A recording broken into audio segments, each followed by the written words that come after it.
лекц ороод хадгалчаа. За өнөөдрийн товчхон лекц мэдээлэлээр суугаа ажилтай хүмүүс компьютер ширээний ард удаан суудаг тэгж хитрхи удаан тэгээд тэрнийхээ ард бас буруу сууснаас болж нуруу мурийдаг, арцаг гаждаг улмаар суулт үүсдэг юм байна л да. Тэгэхээр яг ямар байдлаас болж энэ үүсдэг юм бэ гэдгийг багш нь товчгоо ярьдаг. Тэгээд нөгөө нэг зөв дадлаг гэдэг хичээлүүд эхэлж байгаа. Тэгээд яг энэ зөвхөн нөгөө ширээний ард яаж суух вэ гэдэг хэсгийг нэрдэг. Цаашдаа яг унтахад хэвтгэхэд одоо босоо зогсоо байхад яаж зөв барилд байх уу, буруу барилд байснаар ямар эрсдэл гараад байгаа юм бэ гэдгийг багш нөгөө зөв дадал хичээлийн цувралуудаар ингээд жижигэн яриад жоохон богинохон хугацаагаар ингээд яриад явчихаар таадмаа сонсоод аваарэ. Тэгээ ерөнхийдөө нөгөө ширээний ард удаан суудаг, одоо бүхтэд суудаг нөгөө нэгтлэн бодогч, программист. Тэгээ одоо яг ингээд программист ингээд мөнхийн ингээд компьютерийн ард ингээд сууж идэг ийм хүмүүс ялангуяа. Тэгээд суугаа ажилтаа нөгөө офисын ажил гэдэг бас маш олон хүмүүс байгаа шүү дээ. За энэ хүмүүсийн бүслэхий сэрний хэсгийн нугалмууд нь аргашаа гулсах магадлал өндөр байд юм байна л да. Тэгээд тэр гулснаас болоод тэр хэсгээрээ бүхтэж тэгээд нөгөө хэвэл ордоз буюу нөгөө хотгор нь тэгшэрсэн, бүслэгийн нурууны хотгор нь тэгшэрсэн, сэр нурууны гипоз буюу бүхтэр нь ихссэн. Ягаад тэгэхээр ингээд нэг иймэрхүү байдлаар л ингээд суугаад байдаг байна ш бүхтэйгөө. Тэгэхээр нуруу бүхтэй нь ялгаагүй нуруу маань юм бүрхий болчоор энд байх хотгор нь бас яах нь тэгшэрдэг. Ийм болдог байх нь ер нь бол суугаа ажил хийж байгаа хүмүүс.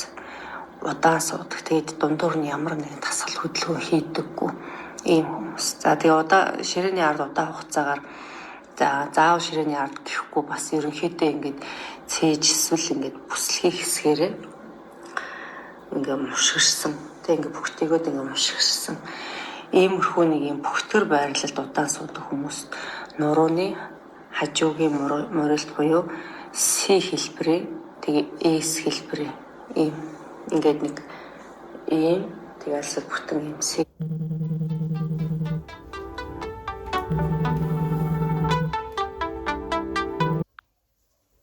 зохицуулах зорилгоор ширээнийхээ буланд нь ингээд принтер, за бүр яг ингээд хажууд нь ингээд компьютер дэлгэцээ байрлуулчихдаг тэгэхээр яг нөгөө тэр тал руугаа ингээд бүслэхий цээжээрээ ингээд хазаагаад энэ ялангуяа нөгөө банкны ажилчид бас амар ингээд суудчихдаг дандаа хажууд руугаа тэлрүүд тэгээд ингээд яг энэ мушгирсан ийм сонин юм мушгирсан байдалд их ингэж байснаар нурууны нөгөө морилт, эргэлт үүсдэг юм байна. Энэ нөгөө нэг ганцхан 2 удаагийнх биш шүү дээ. Өдөр болгон ажил дээр очиод ингээл буруу ингээл сууснаас болоод нөгөө удаан хугацааны турш дандаа юм буруу байрлал байснаас болж энэ маань ингэж үүсдэг байх нэ. Тэгээ бид нар нөгөө нэг баг залуу наснд бол тэр болгоо энийг анзаарахгүй тэгэл яг ийм байх хэрэгтэй юм байна гэл ингээл суугаад идэх тэрнээс болоод ингэж үүсдэг. Багш нь ч гэсэн баг 10 жилийн өмнө ингээл яг ийм судал дээр мушгирсан ийм судал дээр их өгсөн бие сандал дээр ингээ их зургашаа хэрнээсээ цээжээр ингээ эргээд дандаа хажуудалтай ингэж компьютер дээр ингэж суудаг гэсэн. Тэрнээс болж нуруу маань морилсан байгаа байхгүй юу? За ингээ ширээн дээрээ хідүүлээ зөв суух хэрэгтэй болох нь яг компьютерийн дэлгэцийг яг урдаа ихц ингэж тавьж ингэж сууна гэсэн үг. Юусе их зургашаа. Хажуудалтай ямар нэгэн байдлаар ингэж болохгүй байна. За сандал дээр суухдаа бүгдээрээ юу яагаад гэдэг те. Сандал дээр суухдаа төрслийг ингэж налчаад ингэж гулсаж суугаад байдаг. Өгцөг нь ингээ урагшаа. Тэгээд бүслэгийн нуруу өгцөгний хэсэг нь ямар нэг юм дээр ингэж тулахгүйгээр хөндөө одоо энэ сандалны яг энэ булан өнцөг дээр ингэж өнцөгдөж биш энэ хэсэг дээр нь ингэж юу яагаад хоосон зай үлдээгээд хөвтөж байгаа юм хаагас ингээ хөвтөж байгаа юм шиг ингэж суу. За ингээд суухаар нөгөө бөхсөөрөө ингээ урагшлаад ууц бүслэхийний доод хэсгээрээ хөндөө суудаг. Тэ энэ хүмүүс бол ерөнхийдөө яваандаа штэ. Яваандаа дандаа ингэж суудаг бол явандаа баг багаар ихсээр хагаад хүслээ ээл 4-өөс ээл 5 нуулмууд нь урагшаага гулсалт үүсч эхэлдэг. Удаан ингэж суусан тохиолдолд. За тэгээд энэ гулсалтыг зогсоохын тулд нөгөө дээр доор байгаа тухайн гулсцсан нугалмын дээр доор байгаа нугаламтаа ингэж тэнцүүлж ингэж хадаж өгөх ийм эс засалд ордог. Тэгэхээр ийм ноцтой эмгэг өөрчлөлт байгаа байхгүй. Тэгэхээр ингэхгүй тулд бүгдээрээ яах нь анханасаа зөв суугаад тий буруу суугаад байгаа зуршлал болох хэрэгтэй. Тэгээ энэ нөгөө нэг ганцхан удаагийн суултаар биш. Нэг жилч биш. Тэг хүний бие ч амар тийм мундаг ийм бие физиологи байгаа байхгүй. Тэгээ чи 5 жил 6 7 8 баг ингээл 10 жилийн дараагаас эхэлж ингэж өөрчлөлт мэдэрдэг. Тэгэхээр бид нэр ийм удаа хугацаанд дандаа ингэж буруу байж ингэж өөрийгөө баг багаар ингэж муутгасараа тэгэл нэг л өдөр болохоо байлаа гэж ирэхэд л тэр найл хэзээний хүндэрсэн байдаг. Тэгэхээр баг бага дээр энэ буруу зуршлуудаас салах хэрэгтэй. За ингэж хаалгаа юмд орж ирснээс буруу судлаа засчих, буруу зуршлаа засчих хэрэгтэй байна шүү дээ. За одоо банкны ажилчтай тий яг ингэ хажууд шиг ингэ олон нийтэд харилцдаг ингээд янз бүрийн банкч гэхгүй ер нь янз бүрийн нэг олон нийтэд харилцдаг ингээд техникний цаанаас ингээд харилцдаг ийм хүмүүс шүү дээ. Одоо моби community ч гэдэг юм ингээд хүмүүстэй харилцдаг. Тэд нар бас яг ингээд компьютерыг хажуудаа их зурдаа биш хажуу талдаа байрлуулчаад тэгээд цээж бүслэхийгээрээ яг ингээ эргэж мушгаж суудаг. За энэ хүмүүс бол ерөнхийдөө юуныхаа ширээ сандлынхаа байрлалыг зохицуулж тий зөв байлгахгүй бол ерөөсөө маш хурдан эмгэг өөрчлөлтөд орох магадaltaй. За тэгээд нөгөө хөлөө ачиж суудаг хүмүүс бас байна тий. За энэ ачиж суудаг хүмүүс маань яадаг вэ гэхээр яг энэ байралдаа удаан хугацаар хөдөлгөөнгөө суух нь нурууны булчингийн ачааллыг ингээ ихсэхээс гадна хөлөө ачиж сууж явах үед арцгны нөгөө дэлбээ яс гэдэг байгаа шүү дээ. Хоёр юм дэлбээ ингээ яс байдагтай автгаа юм яс байдаг. Тэр хоёрын дээр нөгөө ингээ ижил бус өндөр дөрвөгт мэдээж ингээ ачсан таллынх нь арцаг ясан дээшээ гарч ирж шүү дээ тий. Өргөгдөж өгнө. Тэгэхээр нөгөө нурууны хоёр хажуугийн булчингууд тэгш биш ачаалал авна гэсэн үг. Тэгээд байнгын юм тэгш биш ачаалалтай ингэж явсаар агаад нэг талынх нь булчин нь сулраад нэг талынх нь булчин нь ингэ чангараад ингээд ирэхээр нөгөө чангарсан тал руугаа ингэ мөрөж эхлэх нь шүү дээ. Ингээд булчин чинь ингээд ийм байж ах хэвээр булчин чинь татагтаад ирэхээр дунд нь байгаа тэр яс чинь дагаад ингээд ийшээ ингэ татагдана гэсэн үг шүү дээ. Тэгэхээр тэр чангараад байгаа талдаа мөрийгаад мөрөлт үүсдэг. Тэгэхээр яг энэ хөлөө ачиж суух удаан ингэж хөлөө ачиж ширээнийхээ ард удаан хөлөө ачиж суух нь нурууны мөрөлт үүсэх хамгийн нөгөө нэг юу үүсгэд хамгийн хүчтэй нөлөөлдөг нь хөлөө ачиж суух. Би бол одоо яг 10 жилийн өмнөөс тийм суултаар сууж ирсэн. Яагаад гэхээр миний ширээний тухайн үед амар тийм буруу ширээ мөрөн дээр суудаг гэсэн байгаа байхгүй. Одоо бол тийм байхгүй гайгүй. Ширээний шургуулга маань яг ингээд зүүн талд миний зүүн талд уг нь бол энэ баруун талд байх хэрэгтэй байсан юм байл л д. Тэгээд зүүн талд тэгэнгуутаа тэрнийхээ дээр ингээд компьютероо тавиад тэгэнгуутаа нөгөө хөл маань тэр ширээндээ тэгэлдэн гот би ийшээ ингээд болчих заяа. Нөгөө энд юу ба төмбөш ингээ байж байгаа. Тэгээд компьютероо дэлгэцэн тавьчихаар би бүр ингэж тий бүр ингэж мөрөж орж ирэнгуутаа эндээ ингэж дахиж нөгөө компьютер руугаа ингэж мушраад бүр яаж суудаг байсан амар хэцүү суудаг байсан байхгүй. Тэрнээс олж ингэж нуруу мөрөж өвдөж эхэлсэн байхгүй. Өгцөг нь эндээ байхад их бие нь бүр эндээ ингээ гараад ирсэн. Ингэж суудаг ус. Тэгэн гутаа дээрээс нь хөлөө аччихдаг. Бүр байнга ийм судлаар. Яагаад хөлөө ачиж гэхээр миний хөл нөгөө хоёлынг ингээ зэрэгцүүлээ тавих гэхээр энд байгаа нөгөө төмбөшгөндөө тэгэлдэнгууд тэгэлдүүлэхгүй тулд нэг хөлөө ачаад ингээд ийшээгээ шахсан маягтай ингээд тэгж сууж байгаа чи мэдэхгүй хөрхий суудаг байсан байхгүй одоо ингээ бодоод байгаа.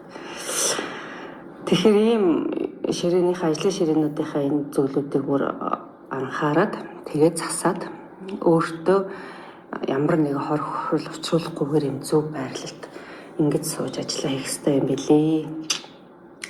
За тэгээ хүлэн ачиж суух юм бол нурууны мориолд үүсэх хамгийн үүсгэд хүчтэй нөлөөлдөг энэ зүйл бол хүлэн ачаа тэгээд мориж суух.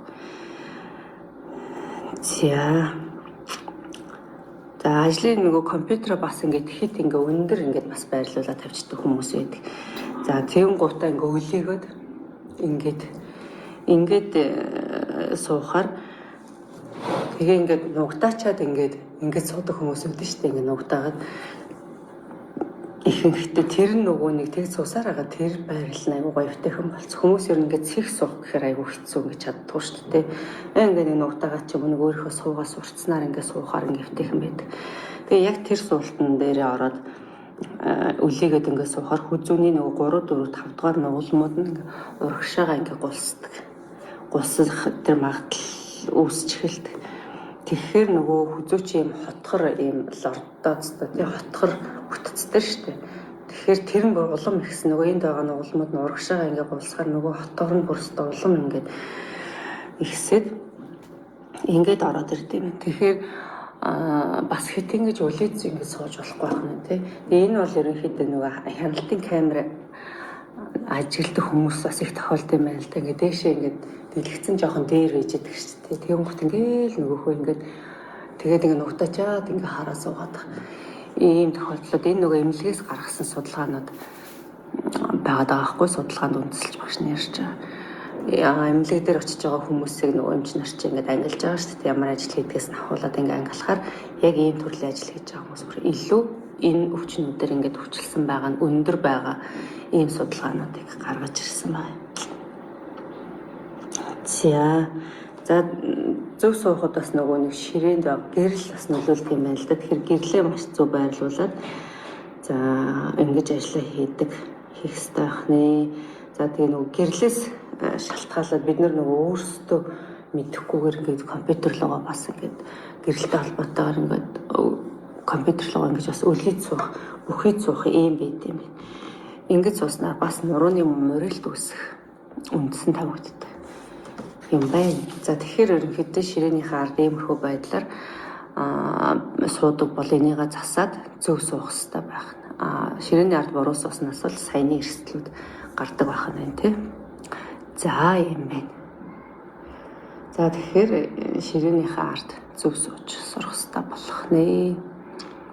За энэ бол багш нэг л одоо чиглэл нь багш нь ингээд хэвтгтэй ингээд ямар юу байдаг вэ гэдэг дараагийн лекцээр ингээд хэлээд яриад явнаа. За өнөөдрийн лекц маань ингээд ерөнхийдөө товчхон бөгөөд тодорхой өгье гэсэн мэдээлэл өгч өглөө. За ингээд улармаа хулаагч минь сайн уу? За идэвхтэй мундаг байгаа шүү та минь.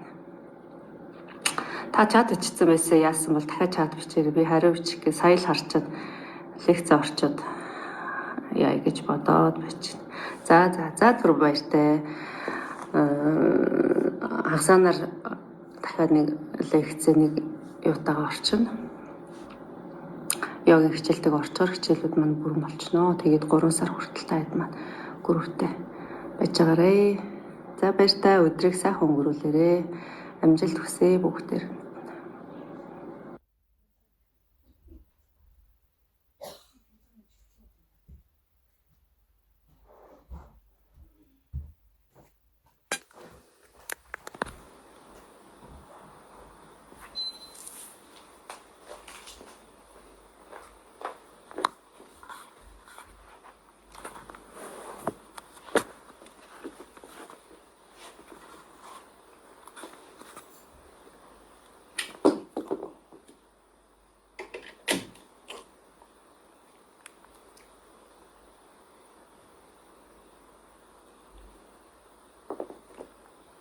За нэг. За сайхан амарцгаснуу. Өглөөний мэнд. За өнөөдөр ингээ 2 дахь өдрийн 2 дахь хичээл 7 хоногт 2 удаа бидний хичээл орохоор байгаа. За танилцуулгалаа яваа багш нь өнөөдөр хийнэ. Та хэд маань яах юм бол битгий байгаарай. Эргэлзээрээ одоо өнөөдөр хийж чинь багшнаас нэг ажил гараад амин чухал ажил гараад нэг өчигдөр жоохон завгүй байчлаа.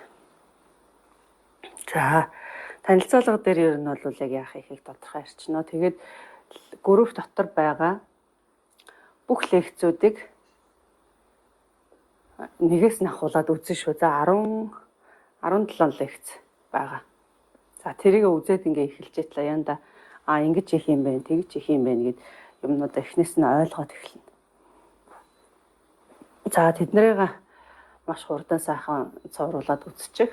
За тэрэн дээр ерөнхийдөө яаж хийх тухай бүгдээ сайхан яриад өгсөн байна.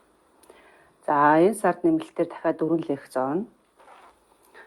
Бидний хичээл чинь 6 сарын 18-нд эхэлсэн. 7 сарын 18 хүртэл явна. Тэгэхээр энэ хугацаанд бас 4 лекц нэмэлтээр явна.